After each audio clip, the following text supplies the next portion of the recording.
주님께서 여러분과 함께 요한이 전한 거룩한 복음입니다. 그때 예수님께서 제자들에게 말씀하셨다. 세상이 너희를 미워하거든 너희보다 먼저 나를 미워하였다는 것을 알아라. 너희가 세상에 속한다면 세상은 너희를 자기 사람으로 사랑할 것이다. 그러나 너희가 세상에 속하지 않을 뿐만 아니라 내가 너희를 세상에서 뽑았기 때문에 세상이 너희를 미워하는 것이다. 종은 주인보다 높지 않다고 내가 너희에게 한 말을 기억하여라. 사람들이 나를 박해하였으면 너희도 박해할 것이고 내 말을 지켰으면 너희 말도 지킬 것이다. 그러나 그들은 내 이름 때문에 너희에게 그 모든 일을 저지를 것이다. 그들이 나를 보내신 분을 알지 못하기 때문이다. 주님의 말씀입니다.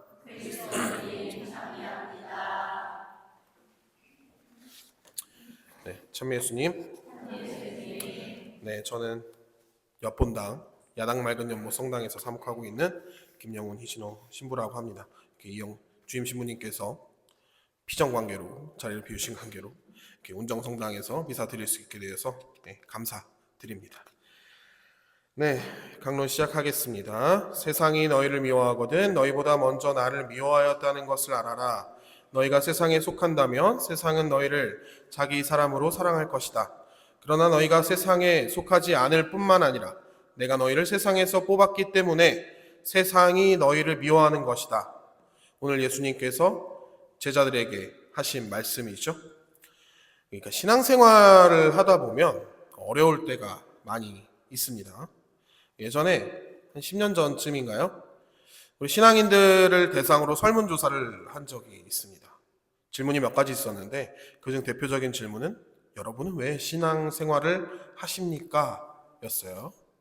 가장 많이 나온 답변이 뭐였을까요? 그렇죠. 정확하시네요. 마음의 평화를 위해서, 마음의 위로를 위해서 였습니다.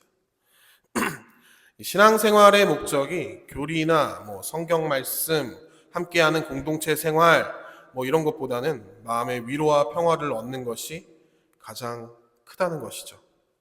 그런데 실제로 어떠세요? 신앙생활을 하면서 마음에 충만히 위로를 받고 평화로우신가요? 쉽사리 대답하기 어렵죠. 그러시다면 참 다행입니다만 많은 경우 그렇지 않은 것 같아요. 신앙생활 열심히 할수록 이게 뭔가 싶을 때가 있습니다. 하느님께 기도 열심히 하는데 내 삶은 그다지 여유로워지지도 않고 어려움만 늘어가는 것 같아요. 자매님들 입장에서는 하나뿐인 우리 남편은 진짜 이름값을 열심히 합니다. 진짜 내 편이 아니라 남의 편 같아요. 형제님들 입장에서는 아내가 자꾸 구박만 합니다. 그래서 답답해요. 10손가락 깨물어 안 아픈 손가락이 없다고 하죠. 그래도 좀 덜 아픈 손가락이라도 있으면 좋겠는데 자식들을 보면 왜 이렇게 아플까? 가족들만 그런가요? 사회생활 하다 보면 미운 짓만 골라서 하는 사람들이 꼭 눈에 들어옵니다. 사회에서만 그런가요? 성당에 오면 천사들만 사는 줄 알았는데 착한 사람들만 있는 줄 알았는데 그것도 아니죠. 같이 기도하고 봉사하는 주위 형제 자매들 중에 미운 사람이 꼭 있습니다. 사람들과의 관계성에서만 그런가요? 부자는 아니어도 돈 걱정이 좀 줄었으면 좋겠는데 꼭 그렇지도 않습니다. 신앙생활 하시면서 실제로 형편이 괜찮아지신 경우는 그렇게 많이 없어요. 혹시 괜찮아지셨다면 축하드리고요. 아무튼 이 모든 것을 하나로 질문을 드리고 싶습니다. 신앙생활 하시면서 어떻게 살림살이 좀 나아지셨습니까? 아니신 분들이 꽤 많을 거라 생각을 합니다. 이 신앙생활의 본질은 세상 안에서 내 삶이 더 나아지는 것이 아니기 때문에 그렇습니다. 신앙생활을 하면 마음에 위로와 평화가 찾아오는 것이 아니라 참 어려움이 찾아옵니다. 적어도 세상이 주는 위로와 평화가 찾아오지는 않습니다. 우리가 아는 사람 중에 하나님께 가장 신앙심 깊은 사람이 누굴까요? 신부님 아니에요. 예수님. 아버지를 온전히 신뢰하셨고 아버지 뜻에 온전히 순명하셨습니다. 하느님의 뜻을 거스르지 않았어요. 죄를 짓지 않으셨다는 거겠죠. 그렇게 신앙심 깊은 분의 마지막은 비참했습니다. 성부께서 성자를 고통과 죽음으로 밀어 넣으셨습니다. 예수님께서는 아무런 죄도 짓지 않으셨지만 십자가 위에서 고통 안에서 죽으셨어요. 신앙심 제일 깊은 사람의 결말이 이렇습니다. 예수님을 따르던 제자들은 가장 필요한 순간에 예수님을 배신하고 떠나갔습니다. 하느님을 가장 믿었지만 그 끝은 고통이었습니다. 그 마지막 순간에 예수님께서도 두려워하셨고 고뇌에 시달리셨고 외로우셨어요. 겟세마니에서 아버지께 기도를 드리실 때 제자들에게 말씀하시죠. 내 마음이 너무 괴로워 죽을 지경이다. 너희는 여기 남아서 나와 함께 깨어 있어라. 그러니까 나랑 같이 좀 있어줘 라는 거예요. 외로우니까. 신앙이 세상의 평화와 위로와 행복을 가져다 주지는 않습니다. 오히려 더 어렵게 할지도 몰라요. 그럼에도 불구하고 우리는 그리스도께서 걸으신 그 길을 걸어야 합니다.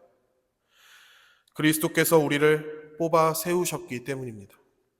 우리가 세례로 성령을 가득히 받았고 세상 안에서 살지만 세상에 속한 것이 아니라 하느님께 속한 사람들이기 때문에 그렇습니다. 고통이 세상 안에서 닥쳐올지라도 우리는 그 끝에 무엇이 있는지 아는 사람들이기 때문입니다. 그리스도의 영광스러운 부활을 우리는 믿어서 고백하는 사람들이죠. 그리스도께서 그러하셨듯이 우리도 그렇게 되리라는 믿음을 간직하며 사는 사람들이기 때문입니다. 세상의 일이 잘 풀리지 않고 고통스러울지라도 하나님께 나 자신을 맡기시기를 바랍니다.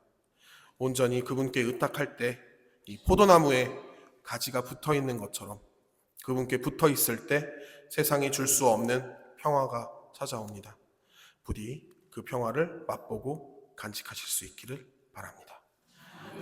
네, 강론 마치면서 이 박완서 작가라고 아시죠? 박완서, 정혜 엘리사벳, 유명하신 소설가신데 한 말씀만 하소서라는 일기의 일부분을 읽어드릴게요. 이 박완서 작가는 남편을 일찍 여의고 곧바로 앞길이 창창하던 아들을 사고로 잃죠. 신앙생활을 되게 열심히 하셨지만 큰 고통을 겪으셨던 분이고 그때 정말 하느님을 정말 많이도 미워하셨다고 합니다. 결국 다시금 신앙을 찾기까지는 시간이 조금 걸리셨던 것 같아요. 아무튼 그 일기의 마지막 부분을 읽어드리겠습니다. 1년 전 내가 그렇게 고통하고 신음할 때 수없이 되물었던 질문, 하느님 한 말씀만 하시옵소서. 그러나 하느님은 1년이 지난 지금까지 그 질문에 대한 답변이 없으시다. 그러나 그 고통의 순간을 지나올 때 내가 그렇게도 원망할 하느님이 계셨다는 것이 얼마나 고마운지 모른다. 나의 원망을 받아줄 하느님이 안 계셨다면 오늘의 나는 존재할 수 없을 것이다.